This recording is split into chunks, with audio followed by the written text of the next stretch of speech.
भगवान परमात्मा विदुर काकांच्या घरी गेले. काकी स्नान करत होत्या. दरवाजावर थाप टाकली जगाच्या मालकाने. काकी,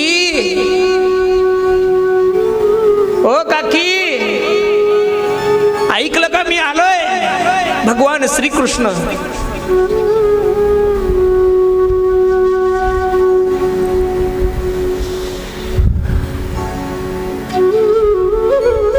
भगवंताचा आवाज कानावर ऐकल्यानंतर विदुर काकी देहभान हरवल्या. अंगावर वस्त्र आहे का नाही हे सुद्धा विसरून गेला एका वस्त्राने. कारण की भगवंताची 12 वर्ष ज्या जगाच्या मालकाची वाट पाहिली, तो जगाचा मालक घरी आल्यानंतर एवढा आनंद झाला, एवढा आनंद झाला, एवढा आनंद झालाय की त्या आनंदाच्या भरामध्ये अंगावर काही आहे का नाही याचाही विचार नाही केला. आणि एक वस्त्र अंगावर असताना दार उघडलं आणि भगवंताकडे पाहतच राहिले. भगवंत या ना, या, एवढा आनंद झालाय, माझा भगवान आलाय, माझा भगवंत आलाय. भगवंताला बघितल्यानंतर देहभान हरवल्यानंतर कशी अवस्था होती माहितीये का? आल्यानंतर देवाला पाठ बसण्यासाठी टाकायचं, तो स्वतःच पाठावर बसले आणि देवाला खाली बसवलं. देव बी माझा एवढा वेडा आहे हो. अंतकरणामध्ये जर प्रेम असेल, अंतकरणामध्ये जर भाव असेल तर तो काही करतो. होय भक्ती केला तैसा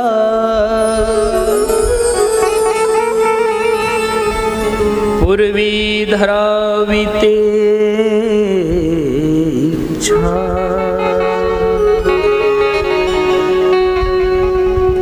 साधावया भक्ती काज नाही लाज धरीत.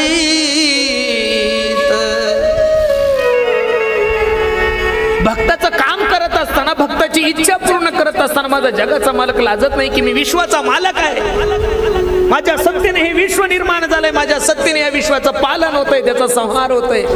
हा अभिमान नसताना जगाचा मालक खाली बसलाय आणि विदुर काकी पाठावर बसलेले. भगवंताला सांगतात, भगवंत सांगतो काकी,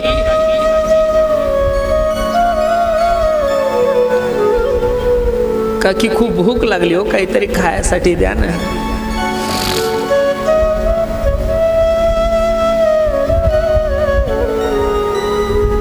काकी सांगू लागल्या, देवा थोडा वेळ थांबा, काका माखन मिश्री आणण्यासाठी बाजारात गेलेले. तुम्हाला माखन खूप आवडते, तुम्हाला मिश्री खूप आवडते ना, माखन मिश्री आणण्यासाठी काका बाजारात गेलेले. नाही नाही नाही काकी, मला भूक लागली, जे असेल ते द्या.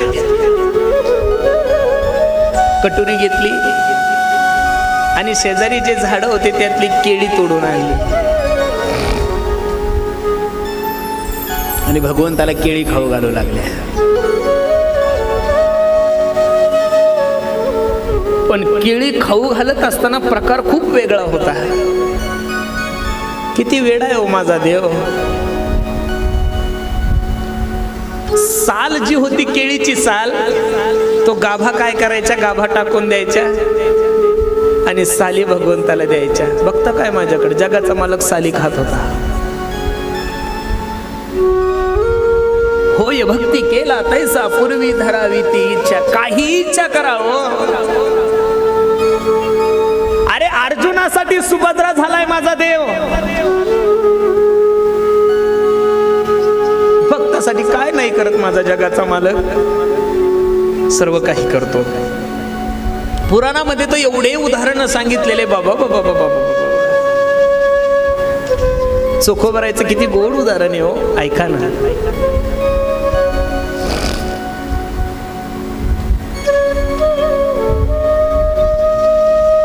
चोखोबरायांच्या पत्नीचं बाळांपण जवळ आलेलं आहे आणि चोखोबरायांची पत्नी चोखोबरायांना सांगते, मालक बाळांपणाला फक्त 10-15 दिवस शिल्लक राहिलेले, जा ना तुम्ही तुमच्या बहिणीला घेऊन या, काही काळजी करू नको, जातो मी बहिणीला घेऊन येतो. बहिणीला आणण्यासाठी निघाले. पंढरपूरला वारी दिंडी निघाली होती. सर्व साधू संत मंडळी देवाचं चिंतन करत होते. चोखोबराय होते महाराज. तुका म्हणे ते भजन प्रमाण आहे, भजन सोडून जीवनामध्ये दुसरं काही केलंच नाही. त्यांना काय लक्षात राहतं, त्या वारीच्या त्या दिंडीमध्ये सामील झाले, पंढरपूरला गेले, पंढरपूरच्या वाटेला लागाले. हे सुद्धा लक्षात नाही की पत्नीचं बाळांत पण जवळ आले, आपण आपल्या बहिणीला आणायला चाललो, सर्व विसरून गेले. पण ज्याच्यासाठी हे सर्व काही विसरले,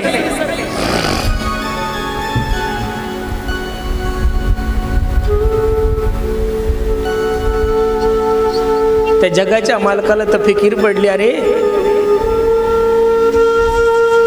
चोखोबर आहे तर दिंडीत चाललेले, घरी पत्नीचं बाळांत पण जवळ आलं, कसं करावं काय करावं विचार नाही केला क्षणाचा. विटेवून उतरला हो माझा पांडुरंग परमात्मा, आणि चोखोबराईच्या बहिणीचं रूप घेतलं आणि दारासमोर गेले आणि दारावर थाप टाकली. चोखोबाची बहीण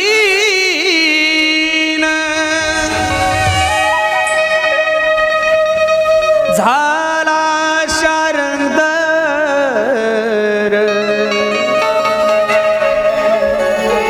बहिणी उघडा दार,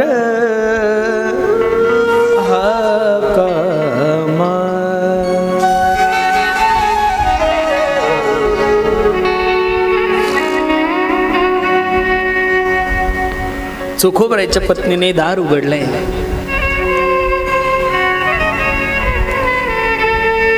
आणि बाळांतीन बाईचं काय काय काम असतं हे माझ्यापेक्षा तुम्हाला सर्व मंडळी माता मावल्यांना माहित आहे, सर्व माहित आहे.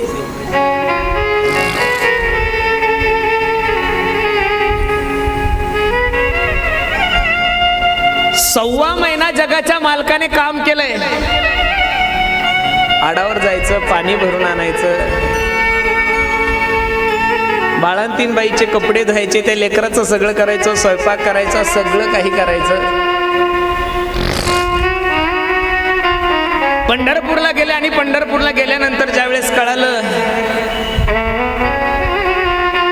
मला तर माझ्या बहिणीला आणायला जायचं होतं, धावत पळत चोखोबराई घरी आले.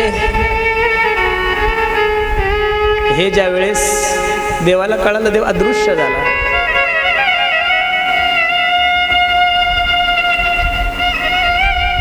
चोखोबराईच्या पत्नीने चोखोबराईला सांगितलं, हो सव्वा महिना झाला तुमची बहीण सर्व काही काम करते, मला बाजूवर सुद्धा खाली उतरू दिलं नाही हो, खूप माझी सेवा केली. सांगू तुम्हाला, आडावून पाणी आणायचं, धुणं धुवायचं, सर्व काम करायचं, स्वयंपाक करायचं, लेकराचं बघायचं, माझं बघायचं, खूप काही काम केलं. जा ना, 100-500 रुपयाची एखादी साडी करा, घेऊन या, बोळवण करू आपण.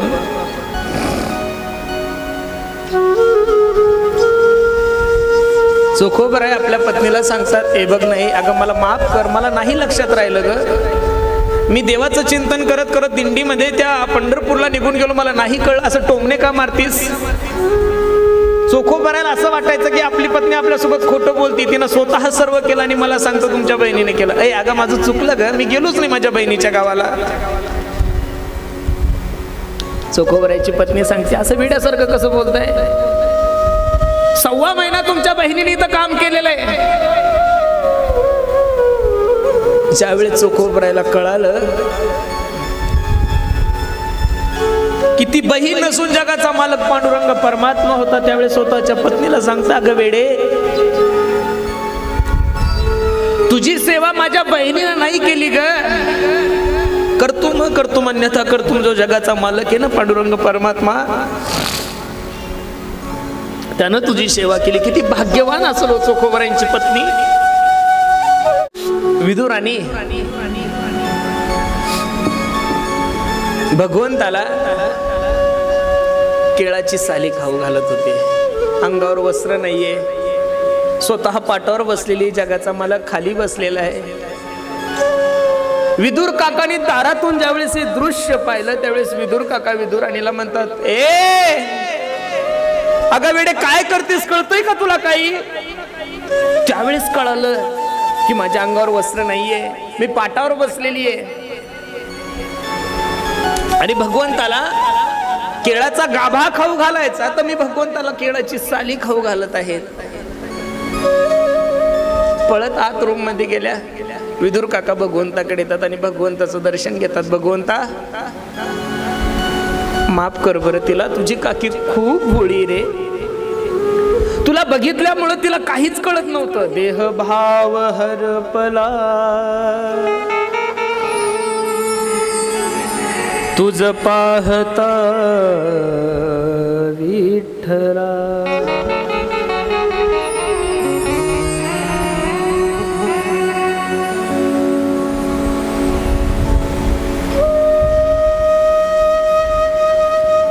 विदुर काकांनी केळी घेतली, केळीची कातडी काढली आणि गाभा भगवंताला दिला.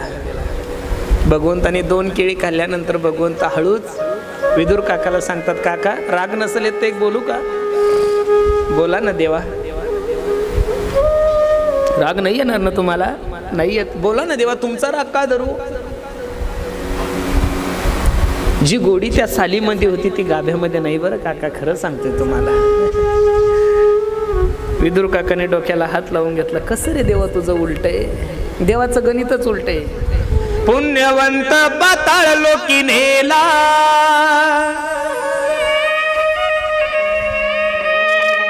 दारिद्री तो भाग्यवंत केला, चोरट्याचा बहुमान वाढविला, कीर्तिवानाचा अपमान केला. धुंद झाला तुझा दरबार, धुंद झाला तुझा दरबार, धुंद झाला तुझा दरबार. देवा कसा स्वभाव आहे रे तुझा, तुला केळाचा गाभा मी देतोय आणि तो गाभा तुला गोड लागत नाही, केळाची साली गोड लागते, असं उलट कसं आहे? देवाचं उलटच आहे. देव काय खातो हे नाही बघत, कोणत्या भावनेनं तुम्ही खाऊ घालता हे देव पाहतो. पत्रम पुष्पम फलम तोयम यो मे भक्त्या प्रयश्यति तदहम भक्ती परतमश्नामी प्रेतात्मनः. नो मायबाप, कधीतरी देवाला प्रेमानं खाऊ घालण्याचा प्रयत्न करा. कौन कहते हैं भगवान खाते नहीं, विदुरानी की तरह तुम खिलाते नहीं, शबरी माँ की तरह तुम खिलाते नहीं. कौन कहते हैं भगवान आते नहीं,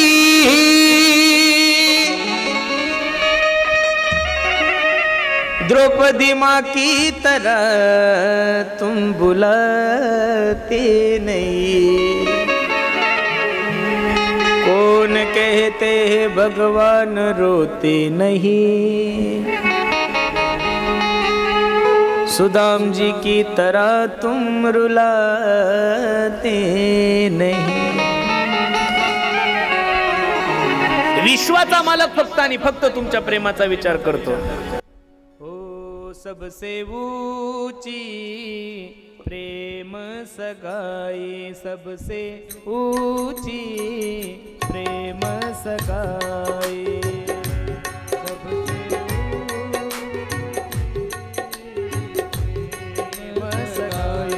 सबसे ऊंची प्रेम सगाई, सबसे ऊंची प्रेम सगाई, सबसे ऊंची प्रेम सगाई, ऊंची प्रेम सगाई, सबसे ऊंची प्रेम सगाई. दुर्योधन का मेवा त्यागो, दुर्योधन का मेवा त्याग, दुर्योधन का मेवा त्याग, दुर्योधन का मेवा त्याग. हा साग भी दुर्गर खाई, हो साग भी दुर्गर खाई, सबसे ऊंची प्रेम सगाई, सबसे ऊंची प्रेम सगाई, सबसे ऊंची प्रेम सगाई, सबसे ऊंची प्रेम सगाई। हो, जगाचा मालकाने विदुर काकांच्या घरच्या कन्या खाल्या बस. इथून पुढे विदुर मैत्री संवाद सुरू होतो. सर्वांना चरित्र भागण्यात. विदुर काकांना विचारलं काय इच्छा आहे तुमची? काही नाही. ओ मुझे चरणों से लगा दे घनश्याम मुरली वाले, मेरी श्वास श्वास पे तेरा है नाम मुरली वाले, ओ मुझे चरणों से लगा ले घनश्याम मुरली वाले. भक्तों की कान्हा तुमने विपदा है टारी, मेरी ही बाह थांबो बाके बिहारी, बिगड़े बनाए तूने सब काम मुरली वाले, हो मुझे चरणों से लगा ले घनश्याम मुरली वाले, हो मुझे चरणों से लगा ले घनश्याम मुरली वाले. म्हणून विदुर काकाची कथा तुमच्या आणि माझ्यासाठी खूप आदर्श आहे. विदुर काकाचं चरित्र तुम्हाला आणि मला सांगते भगवान परमात्मा विश्वामध्ये कधीही जातीचा विचार करत नाही, कुळाचा विचार करत नाही, कशाचा नाही. फक्त जगाचा मालक जो विचार करतोय तो फक्त तुमच्या प्रेमाचा. म्हणून माझी विनंती तुम्हा सर्व मंडळीला, थोडं का होईना पण देवावरच प्रेम करा. याचं कारण असं आहे तिथं तुमचा विश्वासघात नाहीये. भगवंताचं एक वाक्य आहे, जो लोग मुझे प्यार करते हैं उनके मैं दिल में रहता हूँ. काय सुंदर वाक्य है. जो लोग मुझे प्यार करते हैं उनके मैं दिल में रहता हूँ, और जो लोग मुझे नफरत करते हैं उनके मैं आंखों में रहता हूँ, लेकिन रहता तो उनके शरीर में ही हूँ. म्हणून प्रेम करत असताना सुद्धा देवावर करायचं आणि वैर करत असताना सुद्धा देवावर करायचं.